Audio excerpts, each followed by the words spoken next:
বাড়ির সামনে থেকে কিনছি রুই মাছ, তোমাদের রুই মাছটা দেখাবো। তাই দেখো কি সুন্দর রুই মাছ, দারুণ তাজা মাছ। তোমাদের জন্য আজ আমি রুই মাছ কিনে এলাম। মাখ কেটে জলে ধুয়ে নেব। আমি আজকে রান্না করার জন্য এইটা প্রস্তুত করছি। আর আপনি কি জানতে চান আমি কি রান্না করব?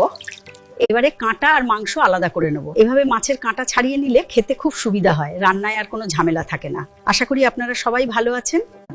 এবার আমি নুন, লঙ্কা গুঁড়ো, হলুদ, জিরে গুঁড়ো সব মেশাবো। এইগুলো দিয়ে ভালো করে মাখা হয়ে গেলে তারপর আমরা পরবর্তী ধাপে।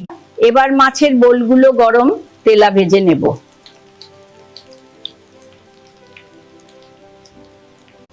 এবার গরম তেলে পেঁয়াজ, লঙ্কা, টমেটো, অল্প নুন, অল্প চিনি দিয়ে নেড়ে নেব, যাতে সব কিছু ভালোভাবে মিশে যায় এবং একটা সুন্দর স্বাদ হয়। এবার বলগুলো দিয়ে জল দিয়ে নেড়ে নাও, যাতে মশলা আর ঝোল ভালোভাবে বলগুলোর গায়ে মিশে যায় এবং সুন্দর একটা স্বাদ তৈরি হয়।